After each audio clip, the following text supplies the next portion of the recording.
Dans le cadre majestueux du forte saison de Rabat, en pleine Coupe d'Afrique des Nations, le Game Time Africa Summit marque une étape historique.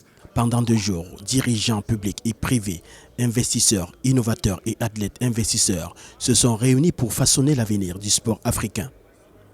Le temps fort, une soirée de gala célébrant l'excellence économique du sport sur le continent. La toute première édition des Africa Sport Business Awards a récompensé celles et ceux qui transforment le sport en véritable moteur de développement.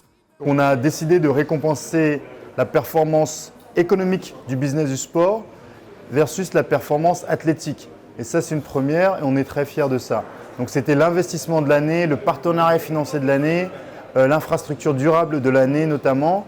C'est également l'action qui impacte la communauté, la dimension sports tech, etc., etc. Donc on avait une petite dizaine de récompenses que nous avons données aux grands acteurs.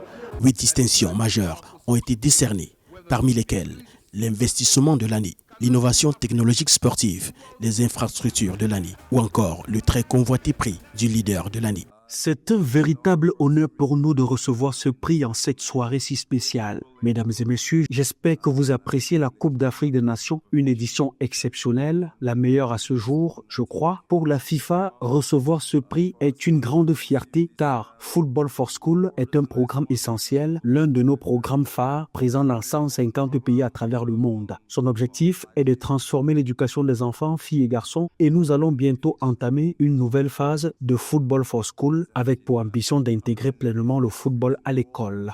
Le prix de l'investissement de l'année a été attribué à Canal+ MultiChoice Africa, saluant un accord stratégique de plusieurs milliards de dollars destiné à renforcer l'écosystème sportif, médiatique et créatif africain. Nous sommes vraiment ravis car nous pensons que cette opération offre à l'écosystème africain et au continent une force motrice pour améliorer le sport, la fiction, le théâtre, les industries créatives et l'Afrique dans son ensemble et pour permettre à l'Afrique de partager ses histoires et ses talents.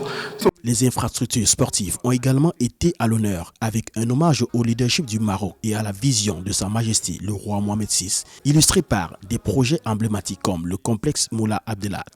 Au-delà des trophées, cette soirée consacre une ambition, faire du sport africain un levier économique durable, inclusif et innovant. Le Game Time Africa Summit s'impose déjà comme le rendez-vous incontournable du business du sport en Afrique. Rabat aura donc été le temps d'un sommet, la capitale du sport business africain. Une première édition réussie qui annonce un avenir ambitieux pour l'industrie sportive du continent.